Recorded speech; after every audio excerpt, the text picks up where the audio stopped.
Well, Happy New Year, everyone. A few hours it will be New Year's. So I thought I'd do a video on my New Year's resolution. By the way, I'm Friedrich. Welcome to another video. So my New Year's resolution, which I don't ever make New Year's resolutions, will be my upcoming book that I'm writing on all the foundational or fundamental issues in life, grounding, still working on a title, but I want to talk about that today. And my New Year's resolution is to finish this book in the next year. It's a very big book. It should probably take me a couple more years, but time is of the essence. So I want to talk about that, and I want to incorporate what I learn into my life, and so I can speak from experience. So I want to go over the details of some of the books I want to cover, and then talk about how this book will lead into a school that will deal with the same subjects. And essentially what I want to do is create a book that covers all the fundamentals that you learn before you should learn before you become an adult, of which I've never met anybody in all my years who has learned these things properly, and that includes myself.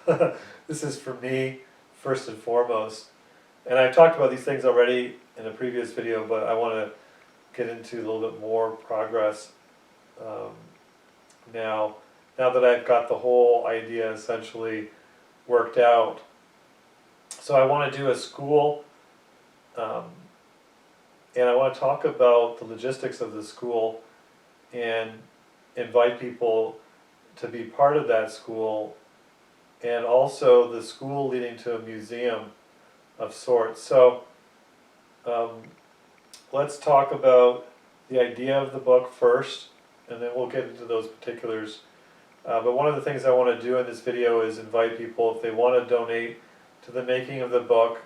If I get enough donations, I'll make the book available for free, and probably as a PDF. But I also want to make the book, a real book, and it'll be about 2 volumes about this size. It may be larger, but this is 500 pages. Now this is color pages, so the pages are thicker. So it would be, thinner than this. And then this is the Don Smith book that I just finished this year. Anyway, I would say it's going to be about 2 volumes from the number of subjects I need to cover. And I'm going to list them in a minute, but I want to say that it's not a complete list, and there'll be things that overlap.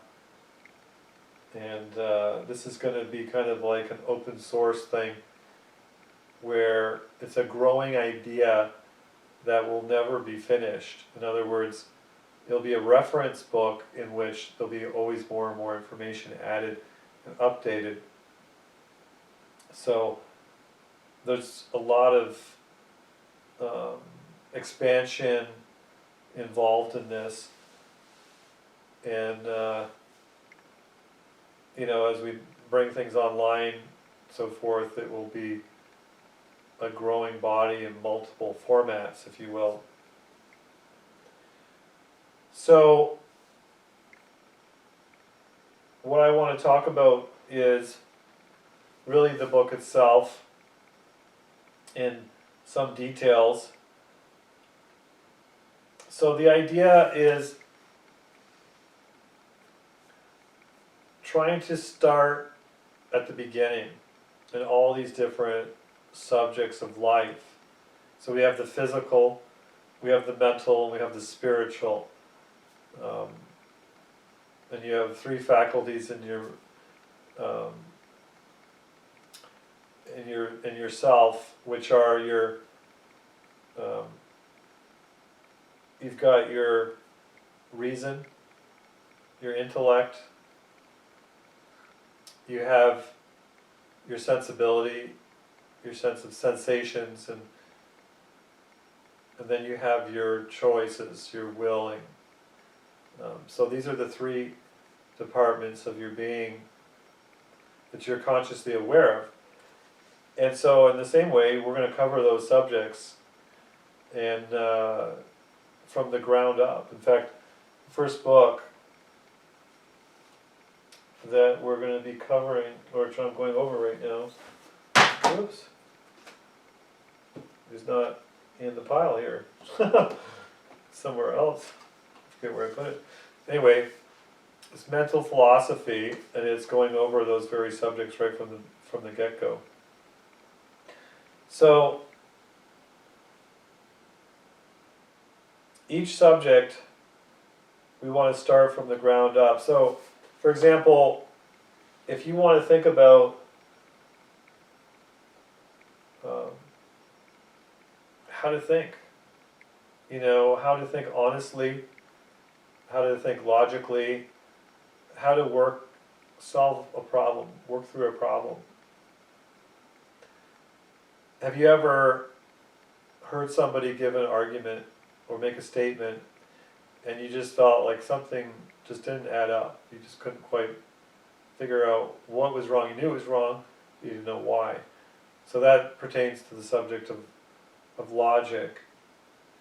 And so I want to cover on all of these different areas of life the very foundation, so that you can work through from that point and develop out. I don't want to cover all the subjects to their end result, because that would require libraries to go through all the subjects of life.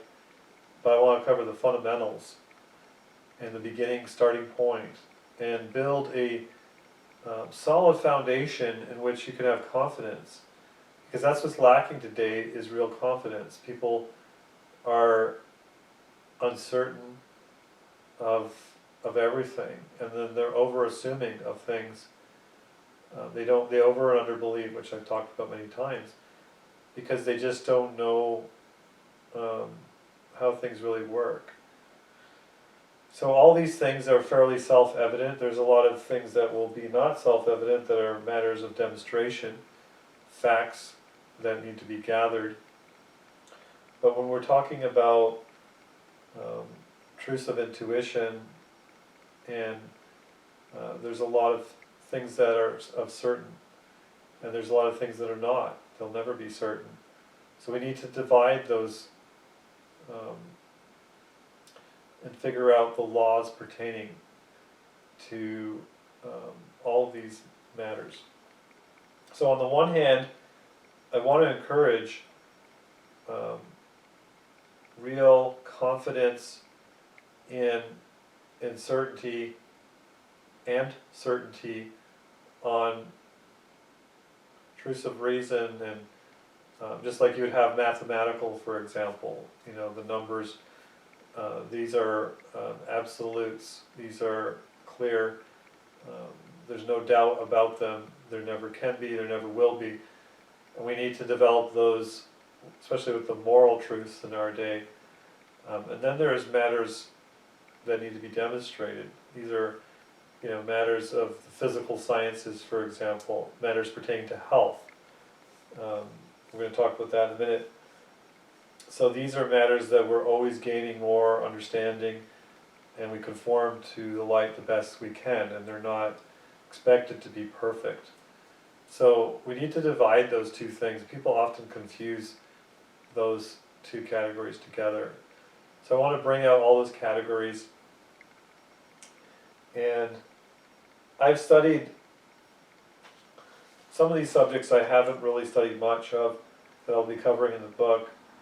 And some of them, most of them I have extensively studied, but I haven't mastered all of them, or most of them, and I need to go over them once again myself. So I will be doing my homework, and it's tedious, but it's definitely worth it. So we have an epidemic, many epidemics today, and the problem is when you don't realize, that you're sick, then that's the real problem. I worked in mental health for 3 years, and I worked with people that didn't realize that they had mental illness, and obviously there's many people around us in the same situation, and it's embarrassing, it's uncomfortable, it's hard to deal with, but I think today we have an epidemic of various things. Let's look. I'll list a few of them. So we could just go right to the end and say we're in a zombie apocalypse, and in a sense we are.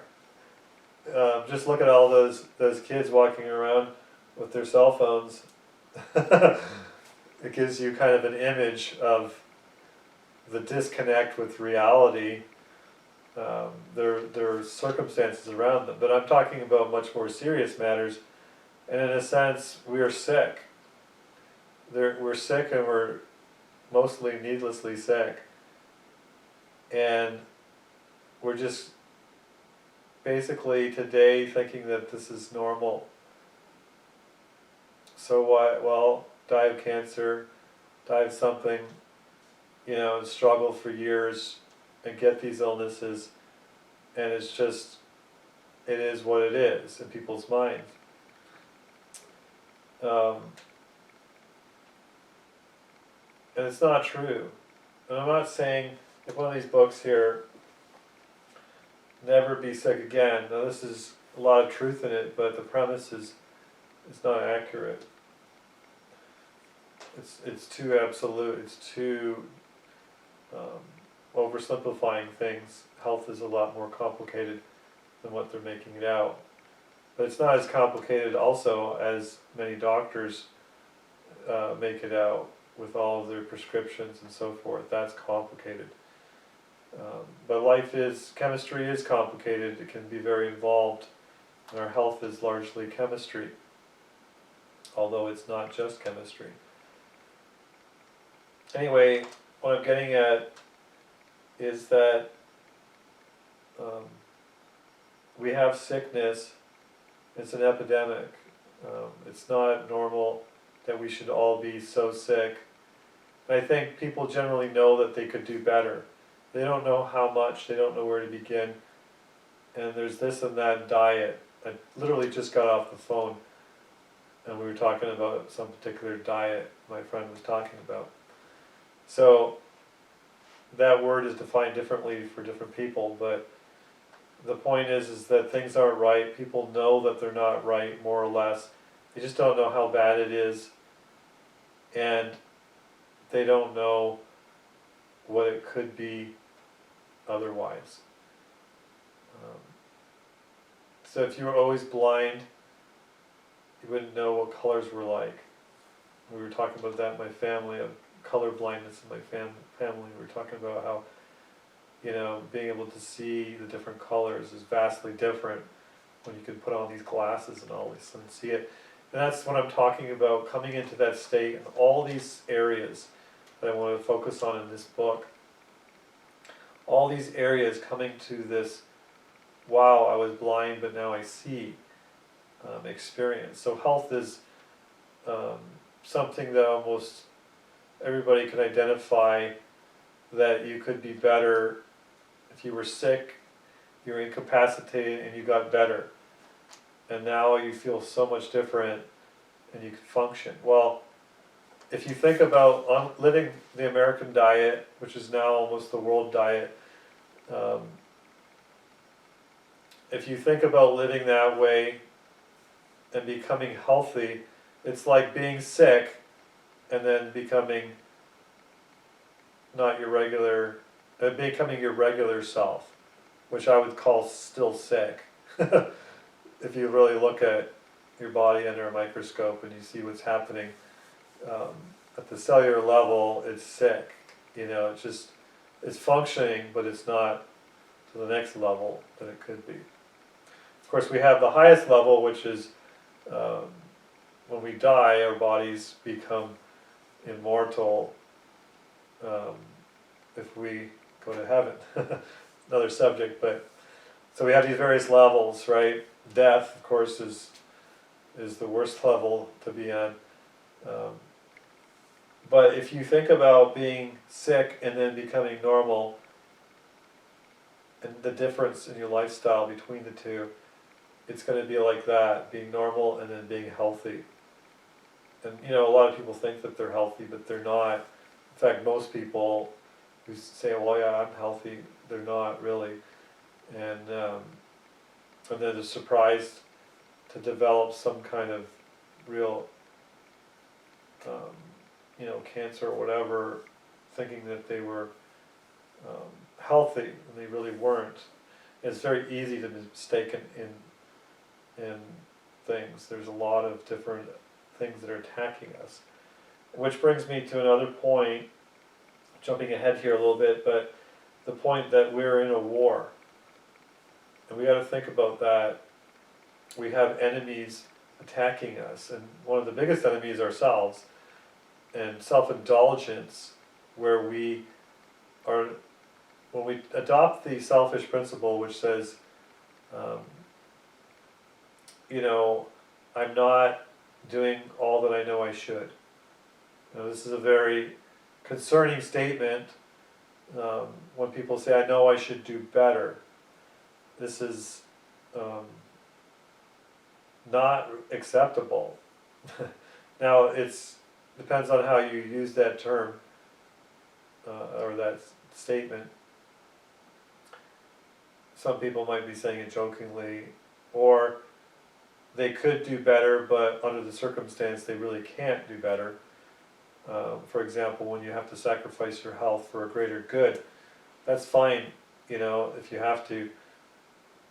But generally people say that they reveal a seared conscience. That means they have gone against the light that they know they should be obeying.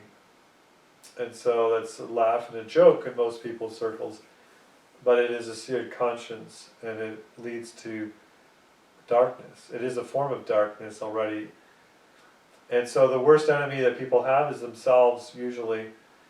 And then there are many other people that are profiting from people's self-indulgences and their illnesses and what have you. So we're at war, and it's an epidemic of choice. We've corrupted this earth, we've corrupted ourselves, and so we need to reverse that trend. And you know, people often will pick up a book like this because they are desperate, but all of a sudden it's a priority, right? And that's most people's case. They start taking things more seriously when they see they're in trouble. What I'm trying to do with this book is both positive and negative. The negative is exposing the darkness, creating awareness of the problems that people are not aware of, or they're only vaguely aware of. And then the positive is providing solutions. And instead of just providing an answer, do this and this, what I'm trying to do is, like I said, get to the foundation so that everybody can learn how to discover the answers for all the problems of life. And then they'll have the tools, if you will, to go on. So creating awareness of the epidemics and the wars we're in is important. And so some of the other epidemics are, we're in a state of mental sloth. And I talked about, I think in the last video, the oxygen levels of the earth. And one of the things I mentioned was the, in a forced air heating system, in the wintertime you experience, if you're having a fire or if you're having any kind of fuel-based heating system, your oxygen will be 0.5% lower. This is quite significant. So from the normal 20.9, which you'll find outside, oxygen level will be like 20.4, 20.5. And that's quite a drop, because it's a noticeable drop in your breathing. It's not just that the air is cold outside, but it is, you can absorb more oxygen, I guess. So anyway, the point is that it affects your mental processes, slows you down, and it noticeably does that. So if that's the case with 0.5%, then if we get back to earlier, higher percentages in history, what would be the difference? I mean, none of us really knows that by experience unless we have one of those oxygen masks. And it's a new subject for me, but I think it's important. But there is a mental sloth, and it doesn't just pertain, I mean, it largely pertains to our physical being, but it also pertains to our intellectual habits and our intellectual training, or lack of, and faulty training. So it's like, for example, doing math. If math is just too hard for you to come to grips with, then all moral subjects and similar matters that deal with the reason will have the same kind of apprehension. You'll have the same kind of apprehension towards them. And if you have bad habits and mistaken processes and forms of reasoning, then you'll have a tendency to have this mental sloth-like state where you're slower. So you can be physically slower because of something hindering you. In my case, my glasses, without these glasses, my reading is completely different. And it's not regular glasses. These are special glasses that have prisms in them, whatever. Anyway, there's various things that can slow people down, and so there's answers now. And some of these answers have been around since the beginning, but people just haven't always found the answers. So the other epidemic is the epidemic of sin, and we already touched on that in the sense of knowing the good and not doing it. So that's kind of essential sin, where you go against the light that you have. You don't live up to your own law that you know that you ought to do for your own well-being or for the well-being of others. And so this is an epidemic of sin, which is total depravity. And that's a big subject. I'm not going to get into the details of that, but I will in the book. So the solution of the sin problem is also available to us in this life. We don't have to wait to the next life. But there's an epidemic of it, and we need to realize it. If you look at everybody around you and determine that's the norm, then you're not aware of when the norm is wrong, is off. And like we talked about with sickness, if everybody has generally the same kind of physical problems, then we call that normal. But what is normal? Is normal right? Is normal average? Normal has become the standard of which if you are different, then there's something wrong with you. But what if we've come to a place where we're all wrong? And there's many times throughout history, especially recent history, where the vast majority of people have been wrong about some particular issue or what have you. So the way to disprove that is to show not only a difference, but the reason for the difference. This is what I want to do with the book, is provide solid basis for all these things in our lives. Get to the bottom, the lowest common denominator. Get to the very start and work your way up rather than work your way down. Work your way up.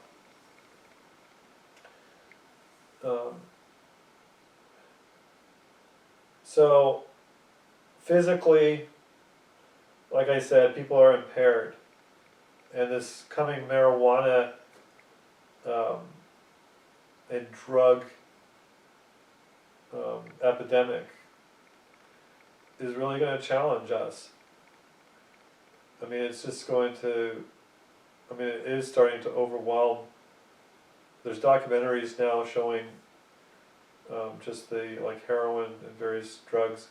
The marijuana, as it becomes more and more potent and more used, is just going to make people, generally speaking, I'm not going to get into the specifics of that, to have a big debate with people, but the point is, people will become more and more impaired, less and less eager to be responsible and get to these fundamental points. So I think we need to be really careful, but people are being consumed with the impulses of the flesh. They're consuming one another, more and more addicted as they become less and less virtuous and less self-controlled. They're living to survive at all costs. And that may seem virtuous, and many, like the entertainment world brings that out, right? Like if you go into all these types of shows and movies where they're trying to survive, and the ends justify the means because we're just trying to survive, right? You do anything to survive, but what if we're not here to survive? What if we're here to do good? And that requires sacrifice. So while I want to provide the answers for health, I don't want to take the premise of some of these books that say that that's what life's about, surviving, and surviving as long as you can. Really, we're here to do the will of God and to love our neighbor as we love ourselves. And we're not here as our only existence. We have an eternal existence that we will, this is just the beginning. So we're not living for just the moment, right? We're not living for this whole, and I want to establish too, for those who are atheistic or agnostic, I definitely am going to be covering those subjects as well, because they are fundamental. For example, the science of natural theology. And then I've got some other books here. These are theological lectures. So we're talking about the existence of God, and various subjects that are really essential. And I want to cover those too. So, jumping around here, I want to say this too, that along those lines, where people reject religion or the belief in God because they don't want to be a slave to God. Ooh, a servant maybe is a more acceptable term today. But really, we're either a slave one way or the other. And this may be offensive, but I'm going to establish this in this book. And I challenge you, any of you, on that subject. But I will get into it in the book. But the point is that we are either a slave to God in righteousness or virtue, or we're a slave to the devil and ourselves and to selfishness or vice. And there's no in between. And almost everybody today says that there isn't in between those who are just, like they want to say, extremely evil. They'll call them evil. And they'll usually say there's only a few people like that in history. And then there'll be those who are the other extreme, which again most people will say only in heaven or some saint. But really, they look at most people as generally good and in between those. Oh, you've got your devils and your angels, and you're both good and bad at the same time. Well, that's entirely false. There is no in between. You're either good or you're bad.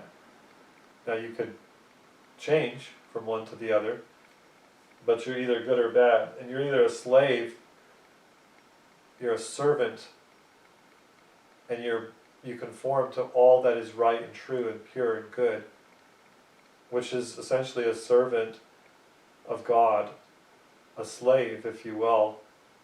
Now, a slave has a connotation, a negative connotation today,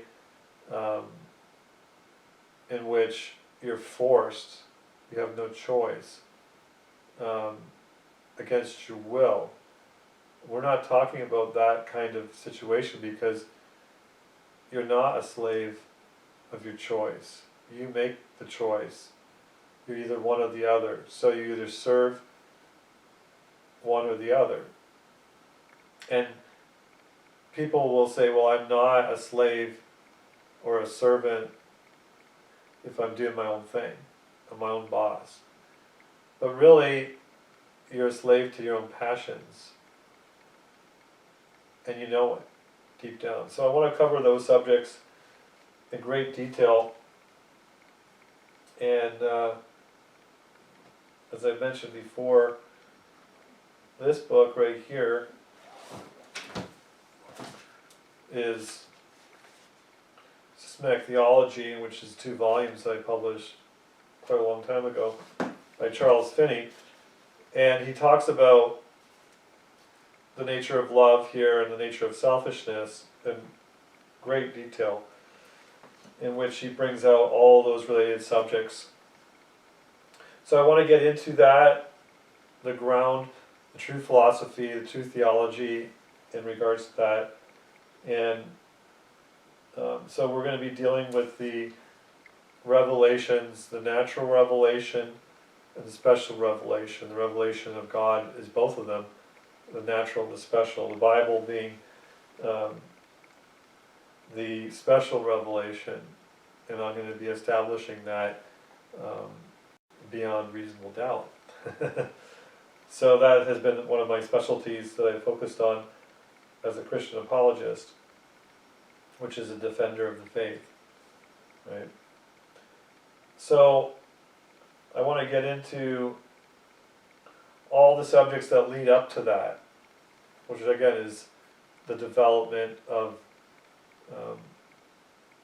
the laws of intelligence, and also the laws pertaining to the will, the freedom of choice, volition, and also the physical side of our being in the senses. So all these have to be developed, and I have all these books here that go into the details of that, which I am going to go over again. Even though I published these books years ago, I still need to master them more than I have to really teach on them properly and effectively.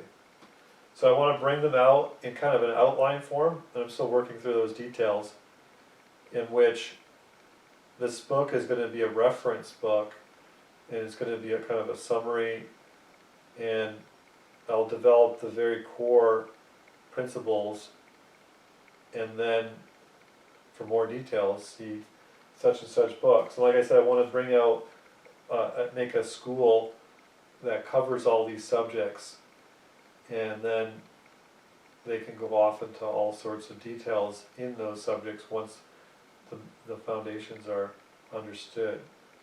Now, it's not a formal school, but it is a informal school. So I have, over the years, tried to find the best books from history, introduction to philosophy, and I've been blessed to find things because I didn't find suitable schools to go to all across this country and in Canada. It forced me to look into the past and find out sort of what went wrong today, and where we've departed from, and how things were done differently, and who are the movers and shakers in world history. So I have accumulated a lot of very, very interesting books. Just as this book that I compiled about Don Smith was, or is, the most important book relating to free energy and energy production. So before I did this book, I also did the same with all these other areas that I want to bring about in this book. Now, I will go into grounding, electrical grounding, and biological grounding principles in this book. This book, I only begin to touch on that, but in the new book, I will be going into that more. So there will be definitely some free energy material in that book, which will be new. That will not be in this Don Smith book. And that will come as I develop that and I figure out the best way to present it. It's one thing to know it, but it's another thing to present it effectively in short, concise way, which you all know have been watching my videos. My videos aren't very concise, very, very short. That's all right. If you don't like it, you don't have to watch it. Anyway, so let's go on. So I want to cover mental philosophy, intellectual philosophy, logic, natural philosophy, critical history of philosophy, systematic theology, not a whole course on systematic theology obviously, but and then get into also the health related subjects, and one thing from a Christian perspective, I'm going to just write to everybody in this book.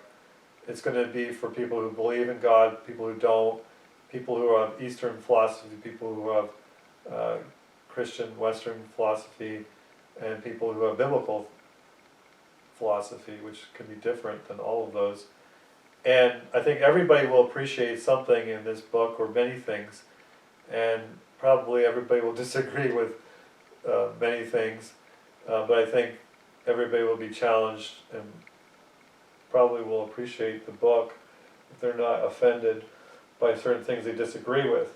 But for those who are Christians, I'm definitely going to appeal to them as considering their bodies as the temple of God, which is a biblical truth, and do a study on that to prepare somebody to see the seriousness of taking care of your body as it being a temple of the Holy Spirit, temple of God.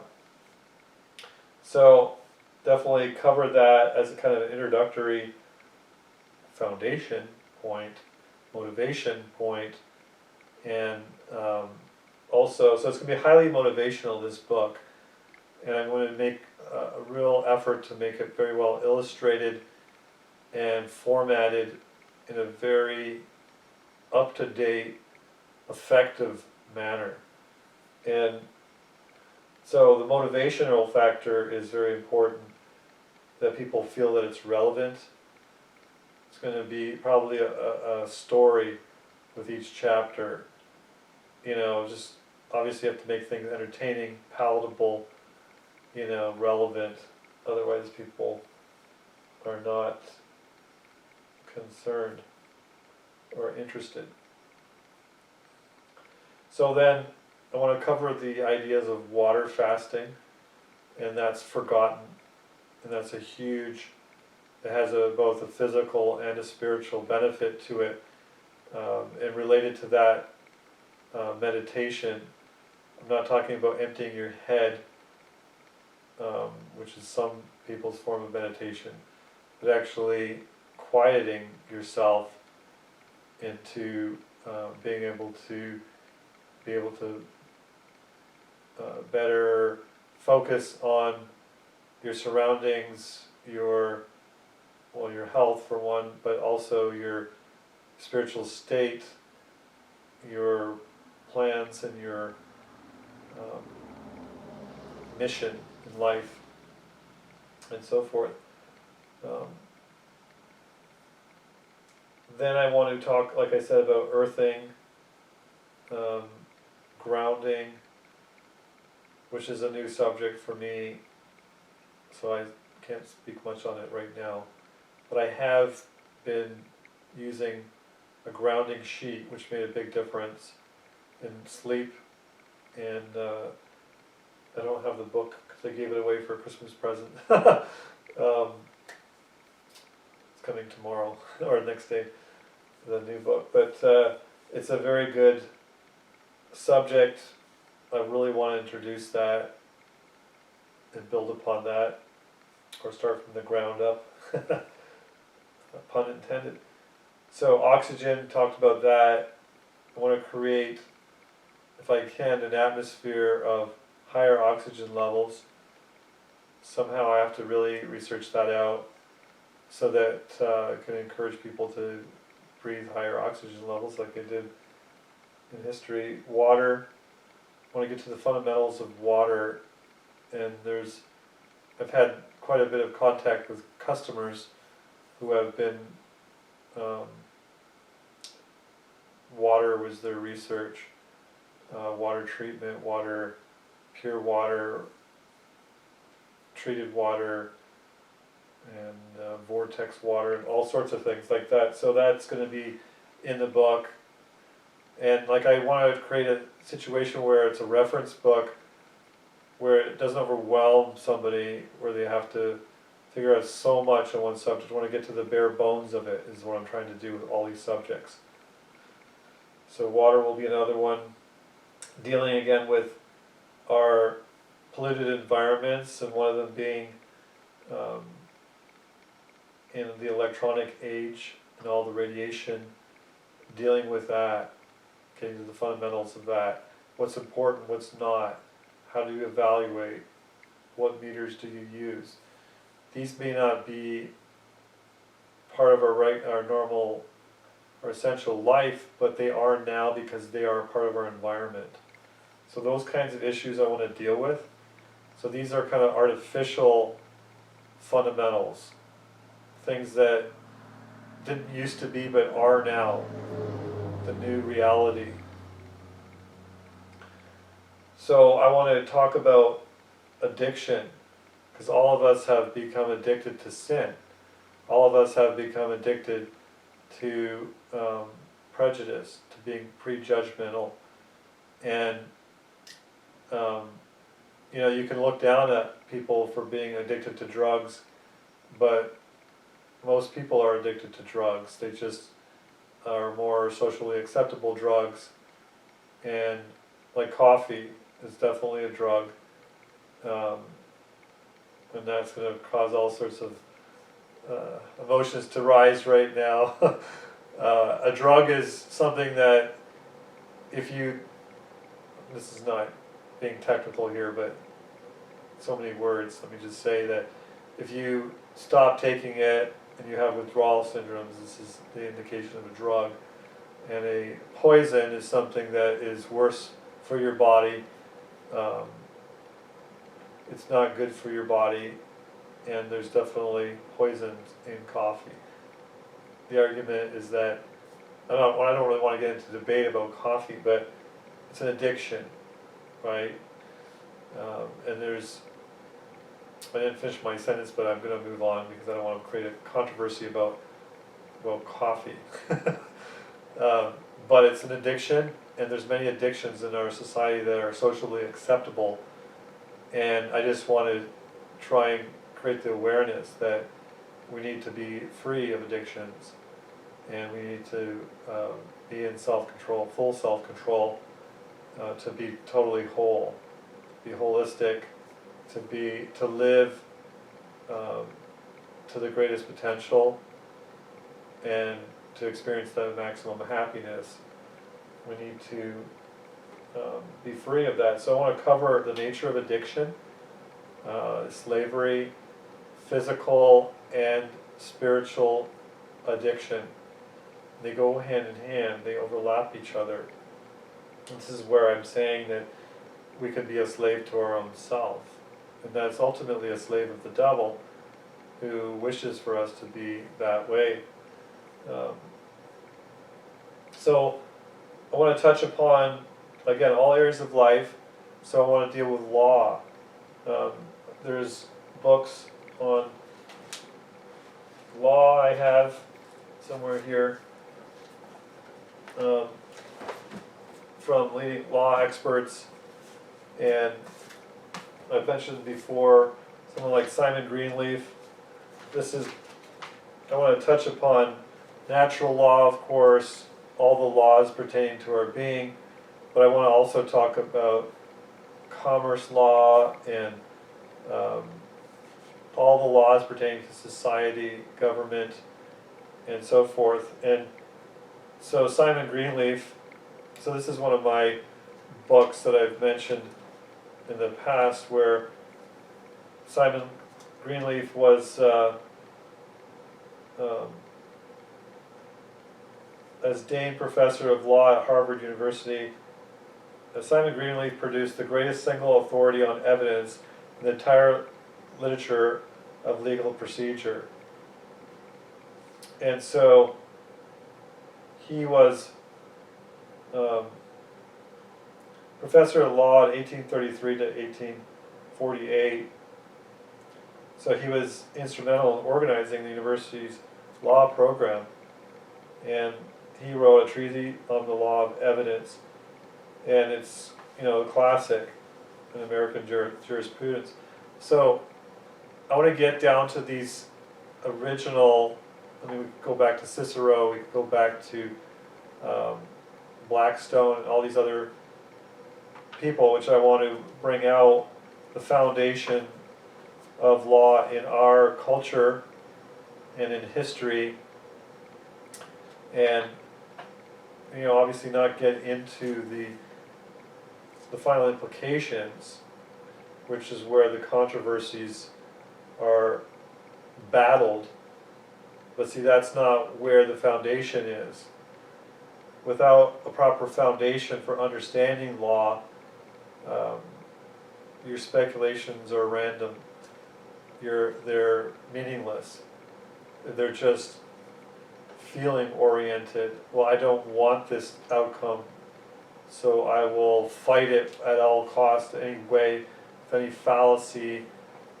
But we need to get back to for example, one of the issues, or one of the things that came up in the news, I think it was today, was that the Supreme Court is now finally, since 1935 or something, the headline said, now more conservative, but not only that, more prone to interpret the Constitution.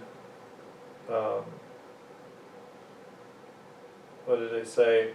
I want to try and get it correctly, because I don't necessarily agree with the article, but the opinion is that the Supreme Court now will interpret the Constitution and apply the subjects to the Constitution as the Constitution intended, rather than what has been, the article said, well, we need to go beyond the Constitution and be empathetic, in the words of Obama, or be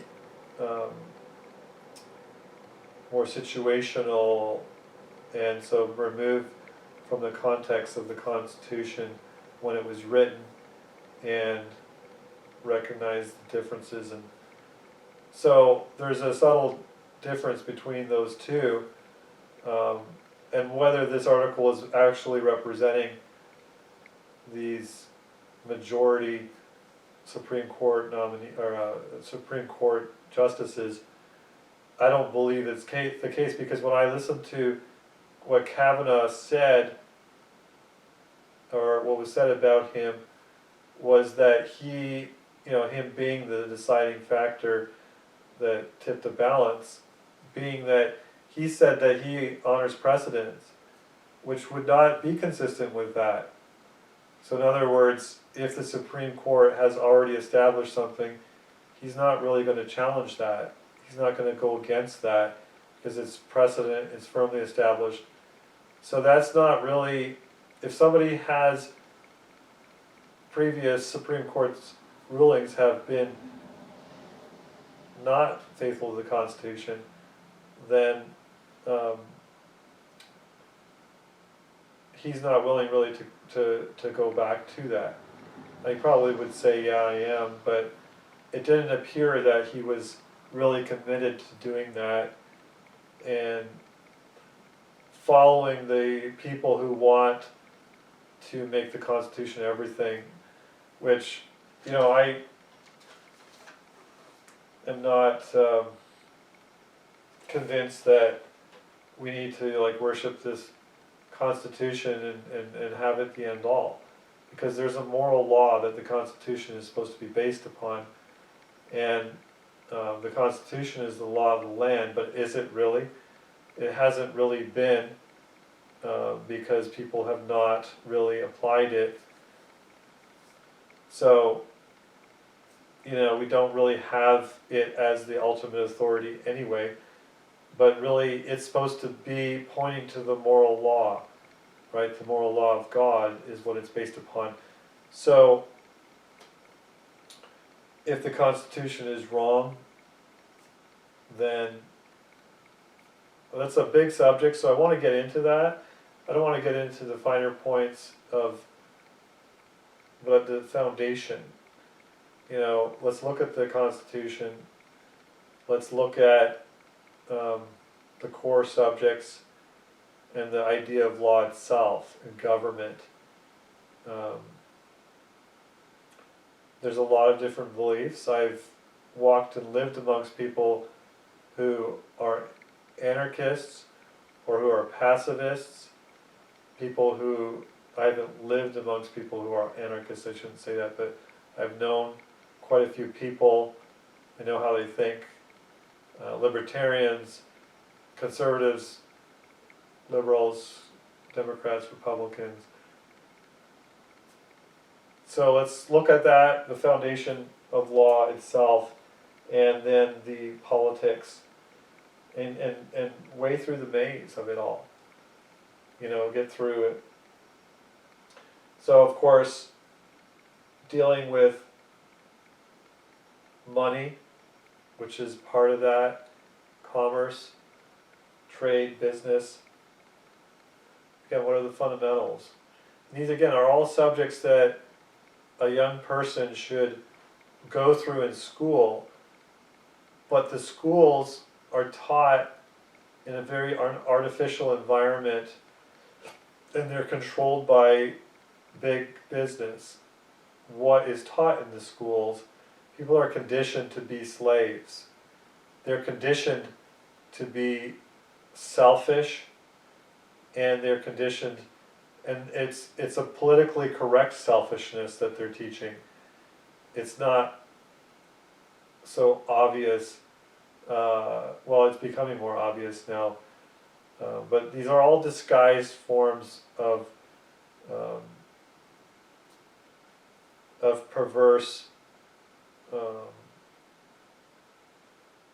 a perverse culture, is what's happening in the school. So, but I want to cover all the subjects that should be talked about, but from a pure perspective, from a foundational point, not telling you what to believe, but showing you how to find the truth and work from that to the answers, to the conclusions. It's completely backwards today. We're taught this is what truth is, believe this, memorize this, in a rush, in an artificial environment, in a party atmosphere, peer pressure, where people are just stressed out, indulgent, distracted, rushed, and so they're not at all in a position to weigh the weighty matters of life and death. They're not in a position to honestly study anything, especially from the high school years on. They have a completely, in the general schools, it's a completely immoral environment, and it's not at all suited to come to honest conclusions about anything.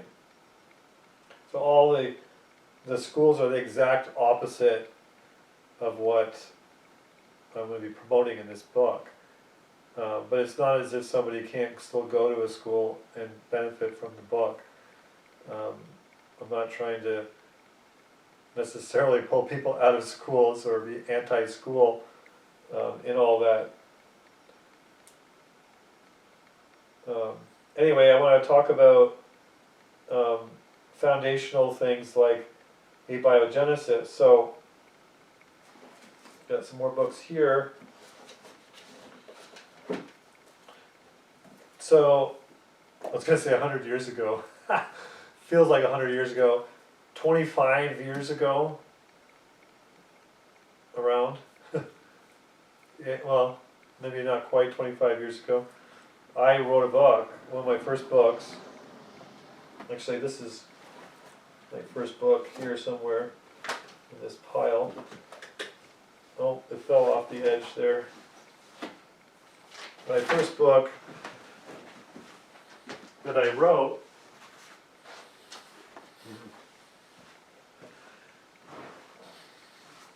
was this one, actually. Do you live in contradiction? A question of vital consistency. Anyway, I wrote another book at around the same time, and it was on abiogenesis. Now, this is biology, biochemistry, and this is the idea that life came from non-life. Now, I took the negative against that position, and showing that it was actually impossible. So I want to cover some of that because it is a foundational point. It's a big part of the evolution debate, and which has been a big subject for me to study many years ago, but it was a huge subject. And I think I might have mentioned this before, but I'll say it again.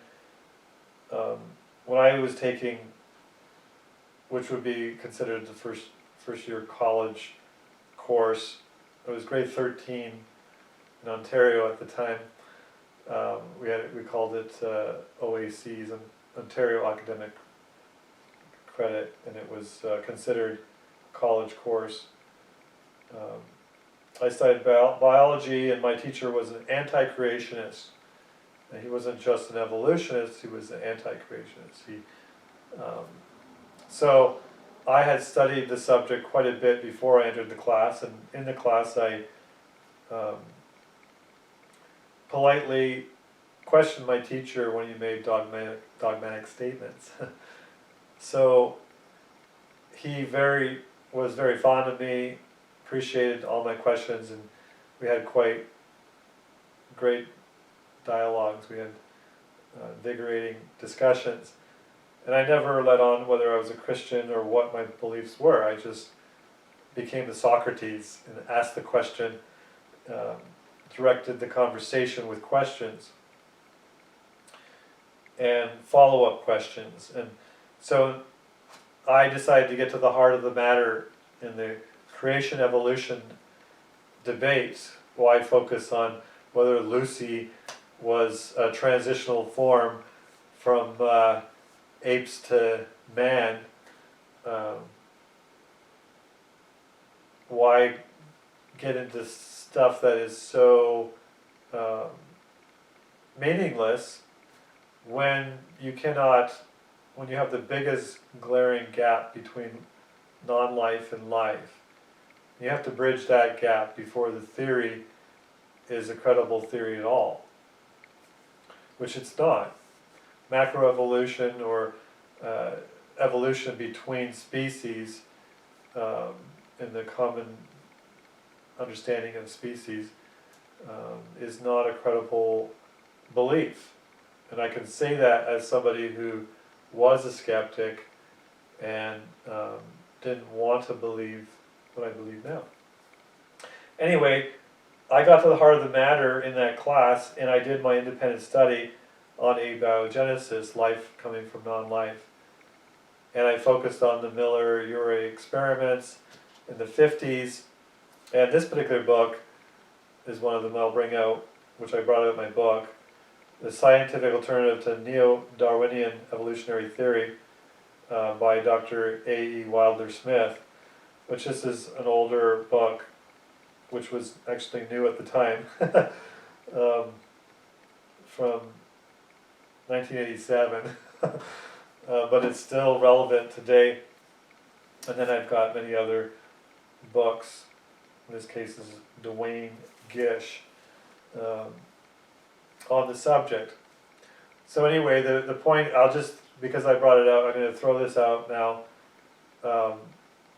And people aren't aware of this. Even evolutionists don't want to talk about this very sensitive subject because it's embarrassing. And it was highly embarrassing for my teacher, and it completely checked him. But I did it politely. I wrote the implausibility of abiogenesis on the primitive Earth. And it was, I could have said impossibility.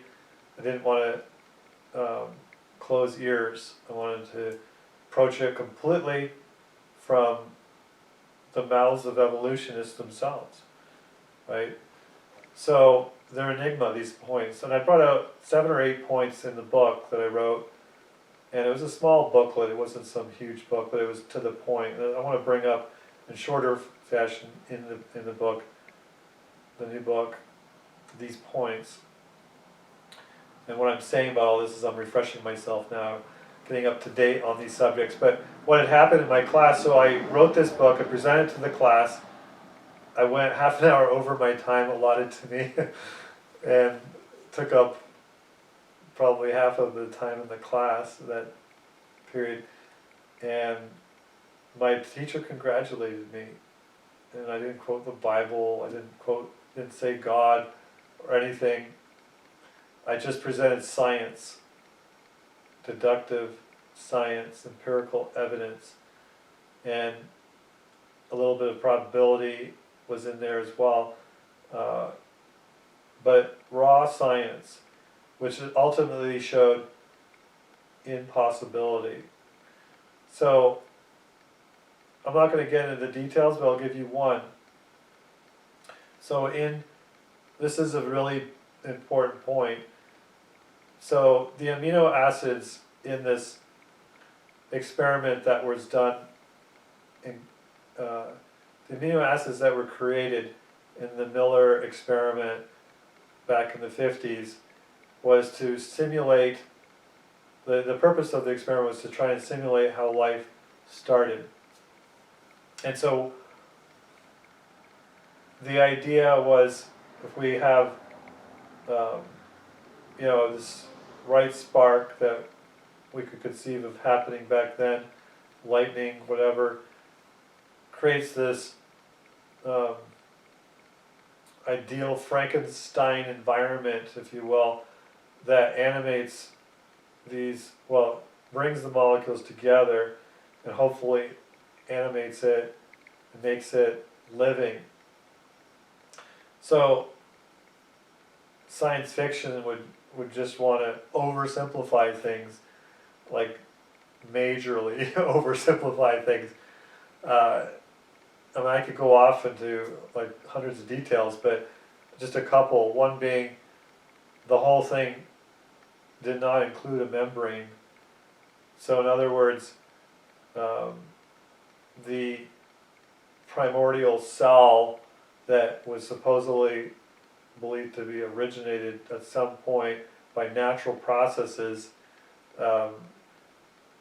is not in an oxygen-rich environment, which is known to have had to have been the case. So that's a huge problem.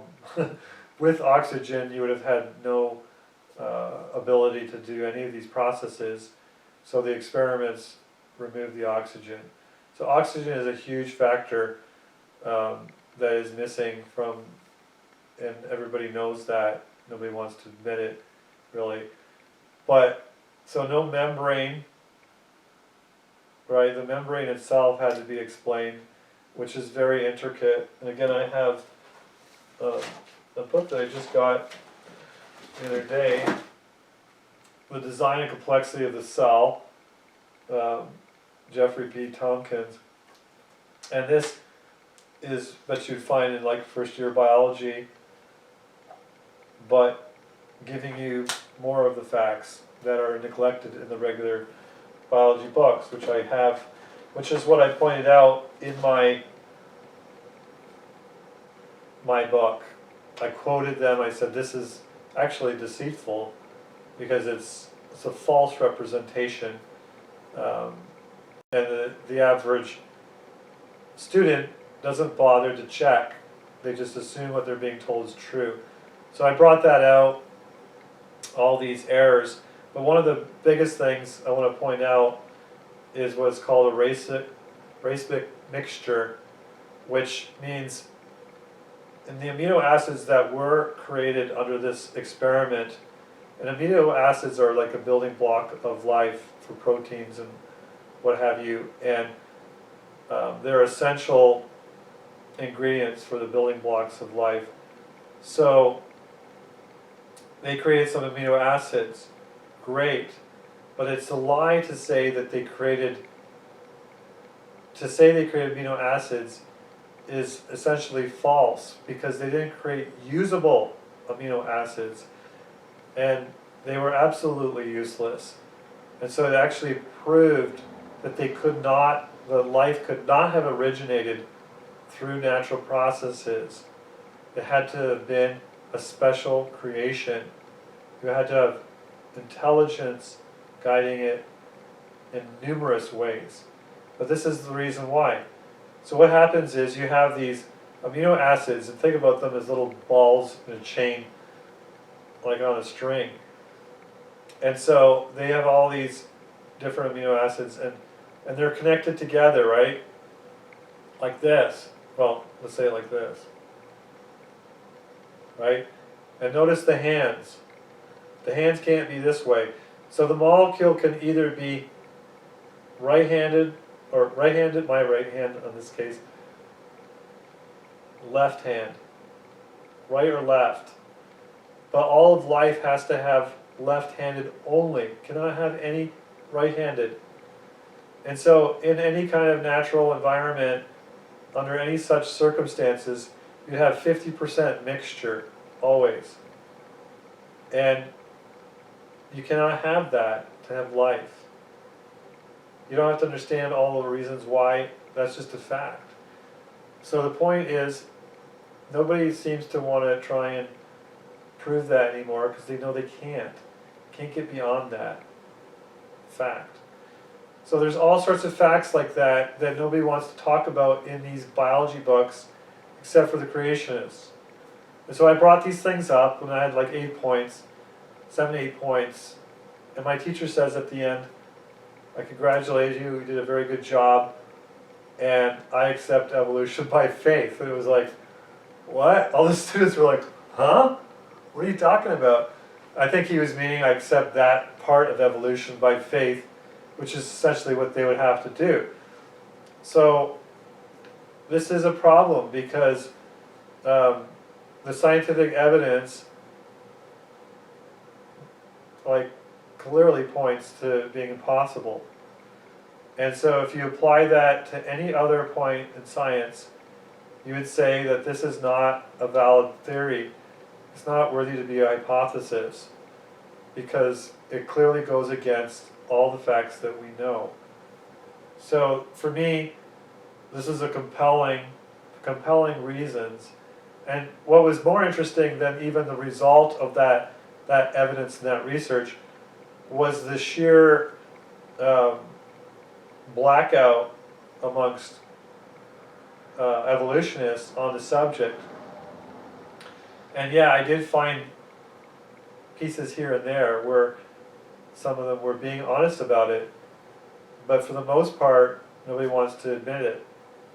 So these are the kinds of things that I get into in this book, or I will get into, is let's go right to the beginning.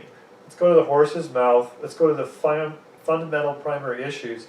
And this is what leads me again back to the mental philosophy, and especially shown in this critical history of philosophy, where Asa Mahan, one of the greatest philosophers of all times, and one of the greatest philanthropists and moral reformers, and a major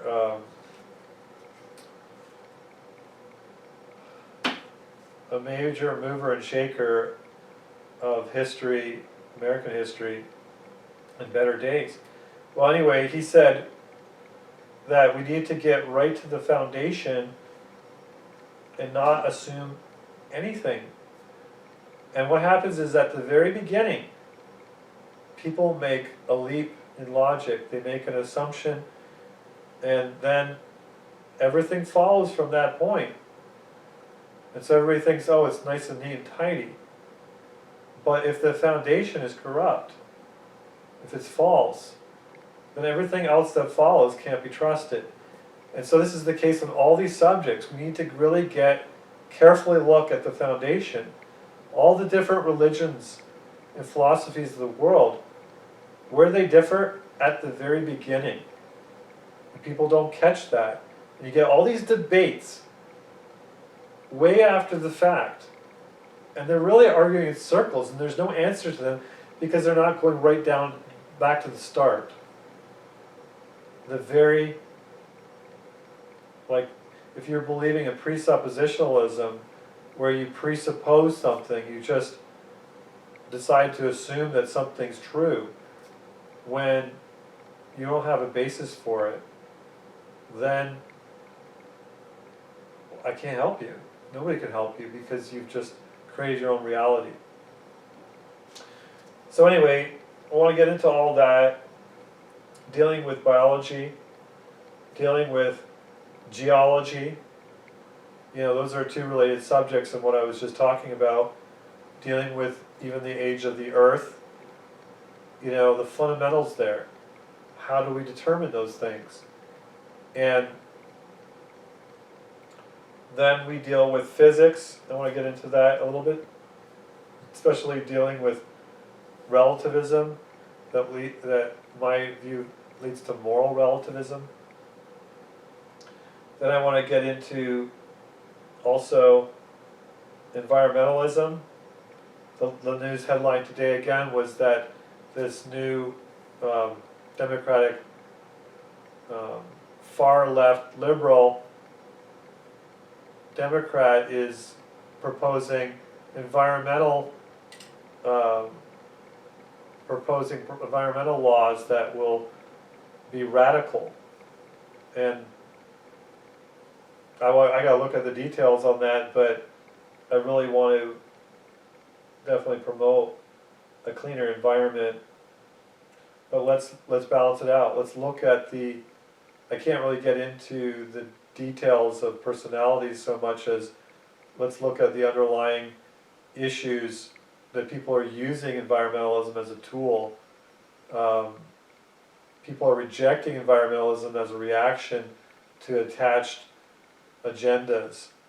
And so we have to really look at that and not throw the baby out with the bathwater. And that's what I'm trying to do.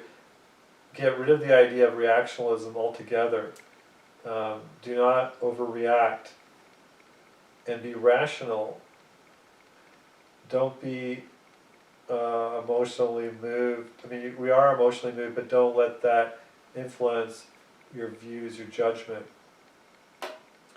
So again, I want to get into exercise. Just some truths about exercise and a balanced life that's both physical and mental, not disproportioned, and just simple things like the benefits of walking and avoiding some of the misconceptions. So there's going to be a lot of little fact-based information that I have found useful, and talking with people who are experts on these subjects and reading their books and so forth. I want to get to the heart of proper and improper recreation and dealing with the whole entertainment lifestyle that people have, and showing some dangers and some recommendations. And then I also want to get in relation to that is art and music and related subjects. So these are just some of the outline, the subjects I want to cover, and there'll be other ones that will pop up. Oh yeah, I got to do that one too. These are for my own sake, and I trust they'll benefit those others as well. And it's not anything I found. Nobody has done anything like this. Believe me, I've been searching for years, and it's something that is, even if somebody had done it 20 years ago, it needs to be done again, because the times have changed, and they will keep changing, so we'll have to keep adding to that and redoing it in subsequent generations. So maybe a couple of other books here, if I need to go over any more.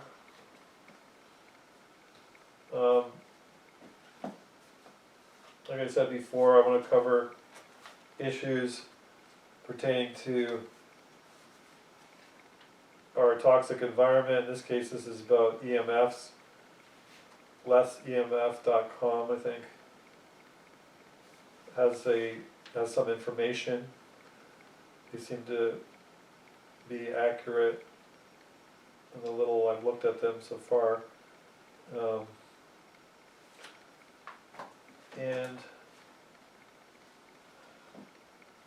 So I've got old and new books. I publish a lot of books from about 100 to 200 years ago, and this one is 1867. Isaac Jennings, he's got 2 books. This is one of them. And he's somewhat of a strange individual in some respect. He was a vegetarian as well, which I'm not commenting for or against on that one. That's a sensitive subject. Anyway, he was the first one to come up with the placebo pill effect, which he was showing by that people can heal themselves. And his view of disease is copied by many. Like a lot of what's in this book, claiming to be original, is right out of these kinds of books. So don't believe the hype. I mean, it's a very good book so far as I've been reading in many respects, but there's exaggeration and over-simplification in it. But Isaac Jennings has a lot to offer, and it's very interesting to read, the times and how they view things, and how somebody who is one of the best doctors at the time, viewed things. So it's kind of like we're coming around back to these very things. Obviously not everything, but quite a few things. So I'll bring out some of the things from history that people have believed and practiced, and there's a lot of wisdom. Oh, so one of my friends, I just met after not seeing him for 20 years, had a very interesting conversation with them, because they were what people call the Native American, what they used to call American Indian. Now they don't use that term, but so I asked her, and she had the unique perspective of being brought up as both an Indian, or as what people called an Indian, and I want to talk about it in a second here, but now they call North American, Native American. Anyway, she also was brought up as a Christian from her mother's side, so she could tell me not only like both perspectives, as she understood it as a Christian, understood these peoples as a Christian, and as also growing up as a Native American, if you will. So one thing that she said was, you have to understand, well, before I say that, I'll say about the name. She said the term Indian came from the fact that the whole Far East was considered India. And so they thought when they came here originally that they had arrived on the other side, really to the Indian Ocean in India.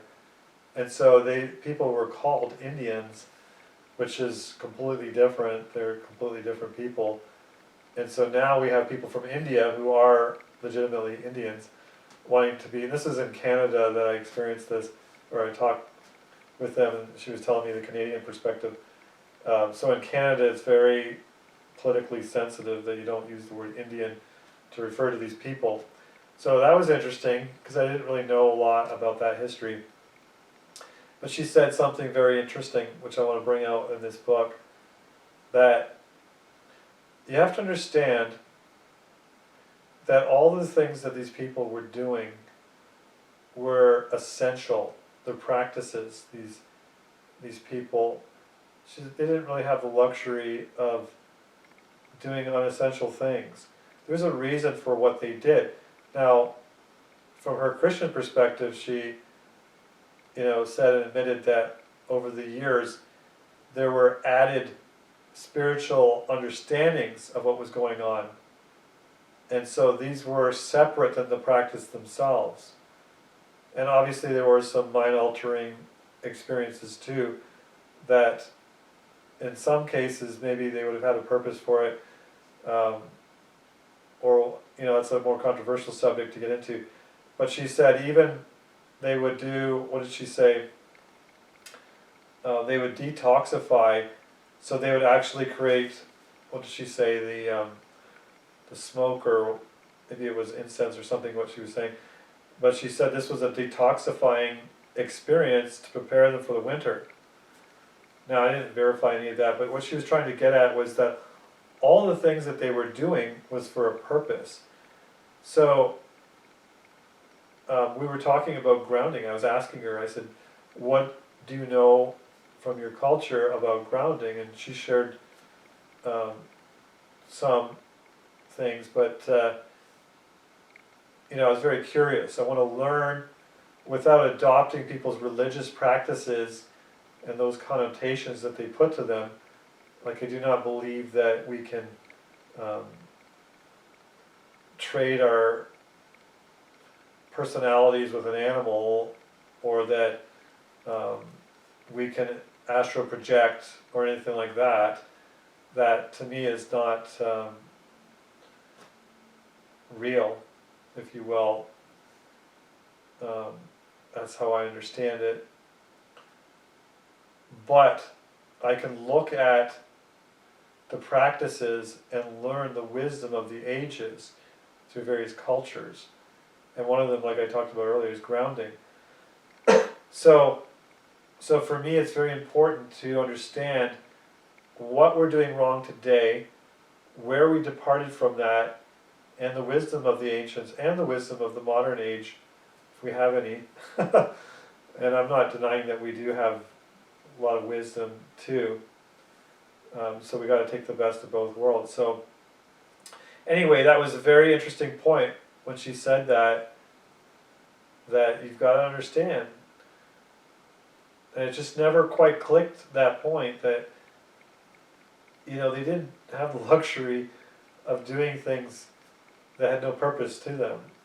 And so in our modern age, so-called modern, we look back and we say, oh, they were, you know, as I said, new is true and the old is mold.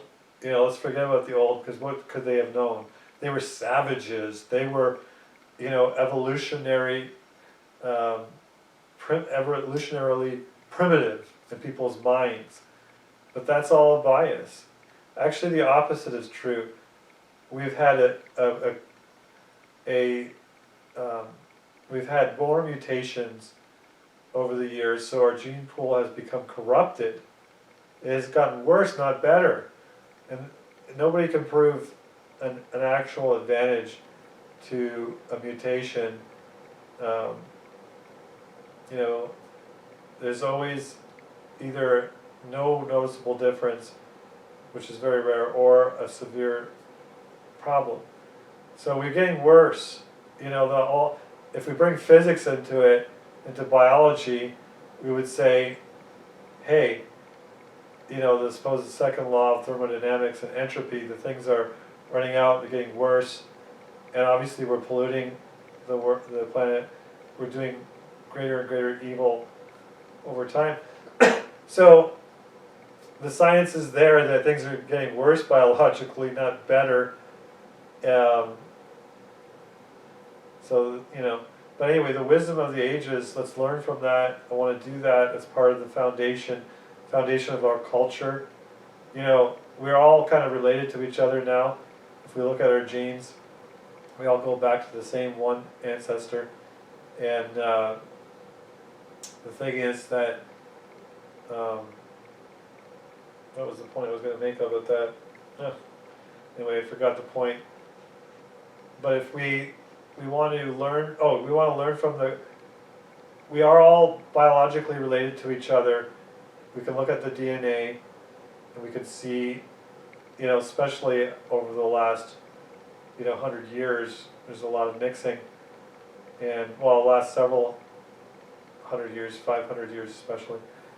And so people will be surprised, white supremacists will be surprised to see what their genetic makeup really is. And other prejudiced parties will have the same shock. Anyway, but we're all culturally influenced now. A big smorgasbord of cultural influences. We can see that in language studies, linguistics, and so forth. So it's important to understand the past, history, various types of history is very important, again, to get to that foundation. Ultimately, what we need to know in life is, as Rabbi Zacharias said, that, you know, we can disagree about most other things, but we have to have the right understanding and knowledge of our origin, of meaning, of morality, and of our destiny. These are 4 very comprehensive subjects, and we have to get to the root of them, and that's what this Foundations book is about. So what I want to do with this Foundation book is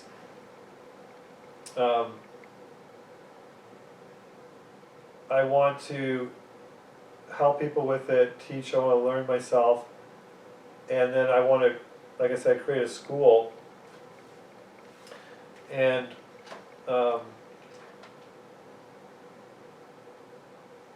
there was something else I was going to mention. You know, the idea of the museum too would come out of that school. What was the last point I wanted to make? That you know, I just want to create a book that allows you to have the confidence to really live and solve the real issues of life and really better this world. Really, it ends up being the answer directly and indirectly to all the problems in life. Because really the bottom line, which I didn't really get into yet, is the ultimate fundamental is God himself. And you'll see this as I bring this out. Try not to be offensive to people, but it's all going to be seen to boil down to God himself being the ultimate ground. Now, coming from the Christian perspective, the heart of this systematic theology book is in this little booklet here that I put out, which is called Relations of Christ to the Believer. So in here, there are 62 relations of Christ to the believer, in which Jesus Christ, was God in the flesh, appearing to us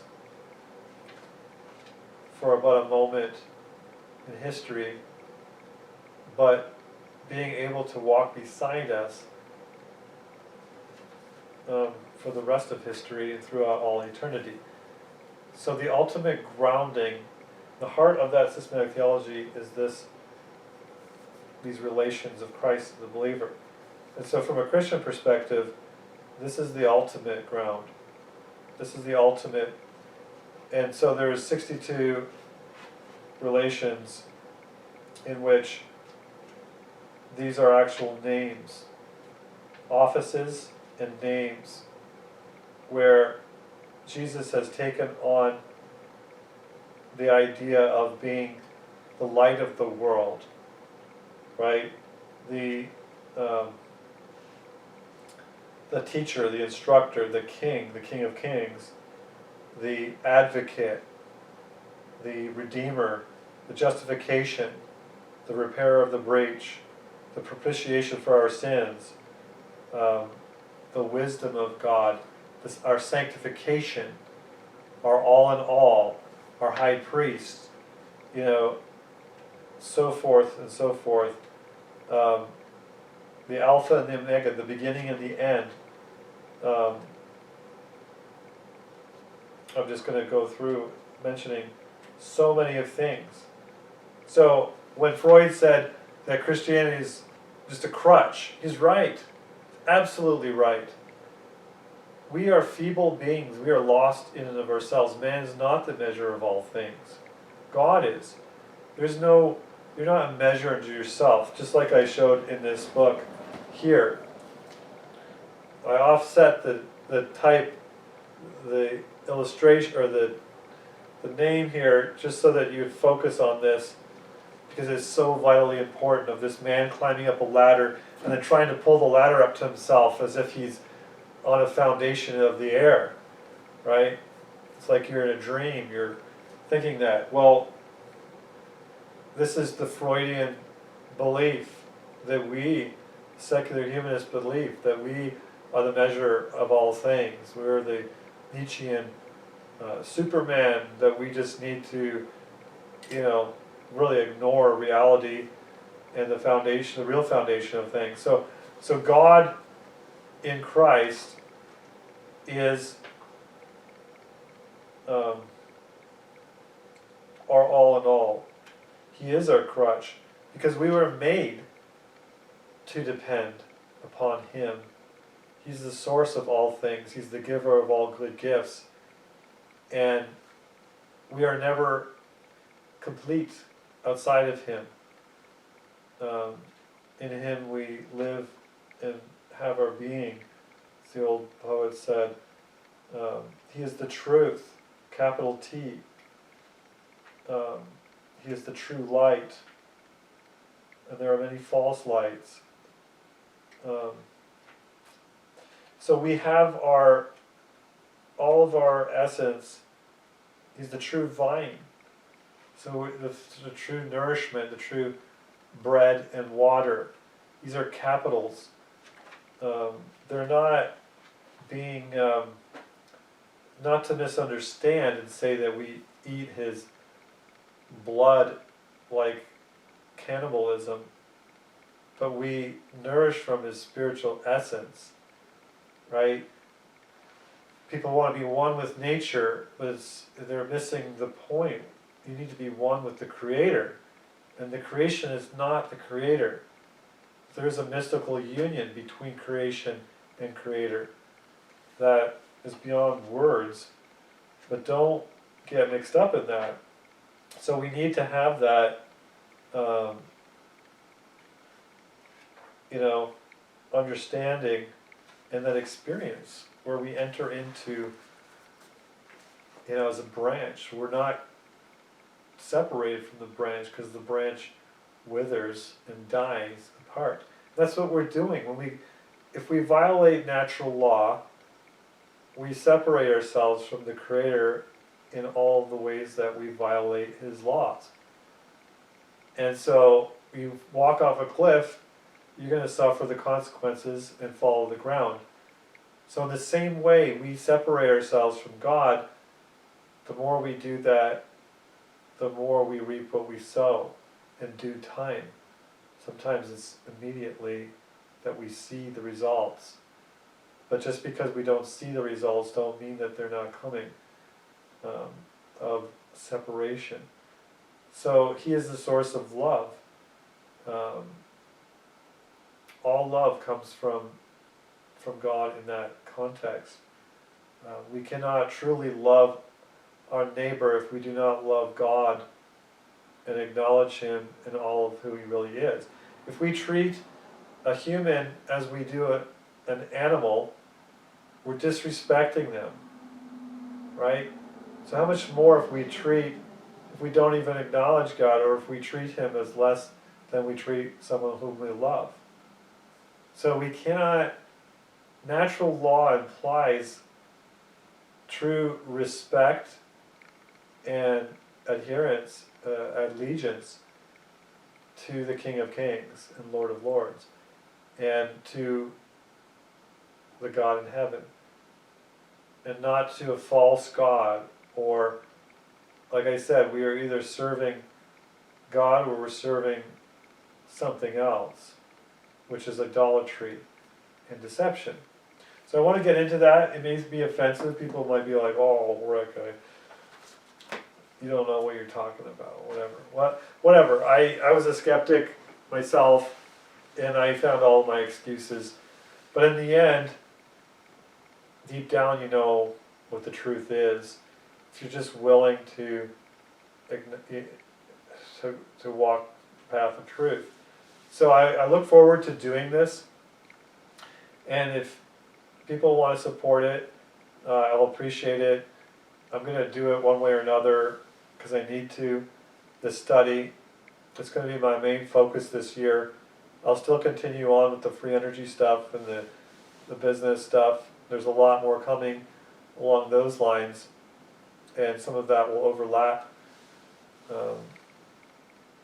But this is far more important than, I realize that giving people free energy wasn't nearly as important as giving them better health, and better spiritual health is yet more important still, because that solves the physical health problem. As people become virtuous, they'll become more responsible and help people more. So directly and indirectly, it's very important.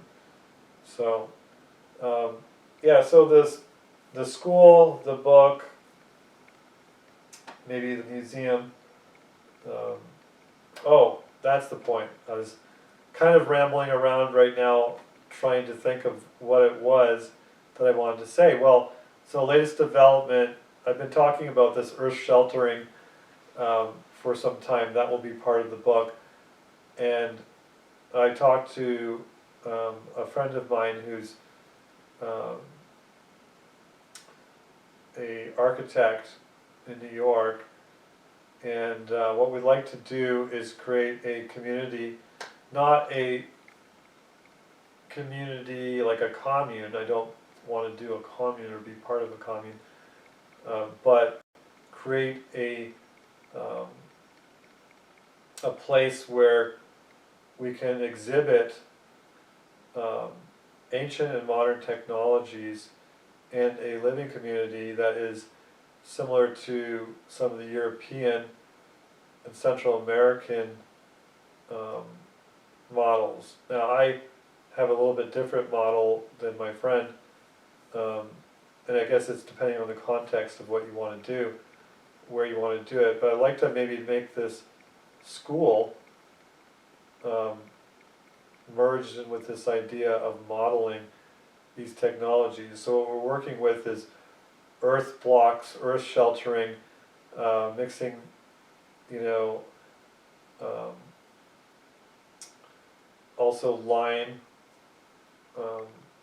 and other substances. A friend was just talking about the new legislation that allows hemp to be produced nationwide, which is going to radically change the whole construction industry. So I want to bring out some of that in the book, and this is cutting edge stuff. This is stuff that's been done in Europe. But I would like to create an atmosphere of that's both residential and commercial mixed together, and be a pattern for cities, especially new suburbs, so that you have less automobile, less pollution, less travel to go shopping, less travel to go to work, but a very holistic environment, very social environment, very natural. And I would like to do full earth shelter, my recommendation, where this solves pretty much all of the natural disaster problems for homes, people dying in their homes because of fires, tornadoes, hurricanes. If you do an earth shelter, it's not below the ground, it's actually above the ground, so it won't be flooded, but it's more like a cave without having the experience of the damp cave mentality. You have a fully insulated, breathable air environment that is almost zero heating, zero cooling, and better lighting than you'd have in a regular home. So then what we like to do is merge these ideas of, we want to showcase this and have people from all over the country come and visit to learn and to replicate this in their own cities and teach on that, and people come and live there for a week or a couple of days, experience the life, walk around just like you would when you go to Central America to see the same kind of lifestyle. So we'd like to do this on a very small scale, and we'll be looking for investors who want to participate in that. And so we would showcase the technologies. In my case, it would be the electrical side of things that would power the whole local grid, and other related technologies that I've been involved with. And so part of this book is in relation to that. So that's still very much a go. In one of my meetings, my friend came and presented this for 2 hours, and everybody came back in the evening to watch and participate, and they all were very excited about it. So this is something I'm just kind of introducing here, maybe for the first time. I think I might have mentioned it before, but so I want to merge this with the school idea where people can come, older, young people, would probably be mostly younger people around the college age, can come and try and spend some quality time learning these fundamental things, and also learn trades at the same time in such a community, which would be close enough to, you know, a regular city in which they could also learn trades there if they needed to. But I would like to encourage a balanced life of the academic and the physical hands-on learning experience, and integration with society, and yet having a place to retreat to, if you will, that is natural and holistically beneficial. So I think people of varying philosophies can appreciate that idea. It's something that we don't see happening yet. We see it happening kind of in part in different places. People have different ideas, but I'm trying to get the big picture, the holistic approach, and cover all the different grounds. Like people go off to this school to learn this trade, or they go off to this school to learn some spiritual thing, but where do you see it combined? Now, where you see it combined was Jean Friedrich Oberlin in France. Was it France?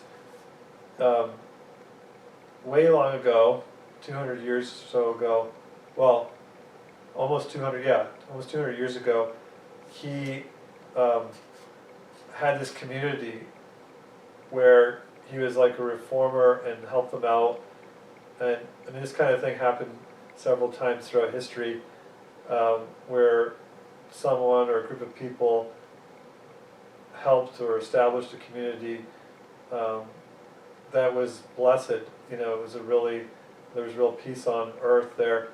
So the founding of Oberlin College in Ohio, Oberlin, Ohio, adopted the name Oberlin based upon that, and which has been my kind of expertise over the years, and my research has been focused on. So I, like I said, published some of the original, well, two of the original presidents, Asa Mahan and Charles Finney. I published all of their works and several other of the Oberlin professors and students. And these people radically changed the world for good. Radical is not a good term anymore, but they did for good. And we benefit so much from their work. For example, it was the first school to allow people of color to get a degree, and also the first school to allow women to have an equal opportunity in education. So there's so many other things that they provided pretty much for the first time in at least modern history. We should be compelled to at least consider what they had to say, because their actions, there's nobody at all like these people. I mean, I'm not half the person what they were. I have so much still to learn from them, and this is a big part of my study, is going back to these works and really kind of bringing them to the present day in this new book. So what I'm trying to say is what they incorporated in their school was a lot of what I want to do, less formal than what they did, but they were quite a lot less formal than other schools. And it was like a school of reformation, what it was really about. These people became missionaries all over the world, gave their lives and died all over the world. And they brought revival where they went, and you may not have even heard of it anymore. People only in Christian circles vaguely know some of these names and have no clue what happened in our own history. Anyway, what I'd like to do is a school that incorporates a lot of those good ideas and others from other schools too. So again, that's the big picture I'm looking to do. I want to bless all of you with that however I can, and I'm going to work at it as I can afford to, and if you want to contribute, you're welcome. I'm not begging for anybody. If you want to, I'll put it totally into you know, like one customer of mine a long time ago gave me money to hand out some of these books, and I handed them out to hundreds, if not thousands of students. Um, and that was a real great opportunity. So that's what I want to do. That's what I've done in the past. And I think for those of you who know what I did in this book here, this is not a fraction of what I plan on doing. I plan on putting at least 2,000 more hours into this, and I've already got 10,000 hours into these subjects already, but I want to go for another 2,000 more hours in the next year. I'll devote to doing that. So to me, I can't think of anything of a higher priority to do with my time as my time remains. That's my New Year's resolution, and I encourage you to not limit yourself in your resolutions. Aim high, even if you don't succeed in doing everything you plan. I guess I'm an idealist, and I aim high, but I'm also a realist. I know that what I did was outline it all and calculate it out today, what it would take me to do what I plan on doing, and I think I can do a reasonably good job. It's not going to be perfect. It will always be needing more improvement, but there's nothing like it. And if you just have to ask yourself, have you really done that study? And deep down, you're never going to be really satisfied until you really are intellectually honest. And like I say, until you get to the ultimate ground where you are one with God, and you walk with God moment by moment, and your life is a blessing to all and not a curse. You're not an epidemic for bad. You're not polluting people physically and spiritually. You're lifting them up. You're cleansing them by your presence. And that's all we're here for. We're not here to indulge. We're here to give and to help. So I hope that's not offensive to people. I only mean it for good. And I shall prove it in the book. I can guarantee it. I can prove it now, but I can't do it in the videos because they're short videos. Anyway, I hope you can laugh with me, and let me know what you think. So thanks for watching, and thanks for any support. Thanks for the support that I've already gotten from people on YouTube and phone calls, and that I really appreciate it. Thanks for the ongoing customers' support, and thanks for the criticisms too. Some of you, we all learn. Iron sharpens iron. So anyway, thanks a lot. Bye.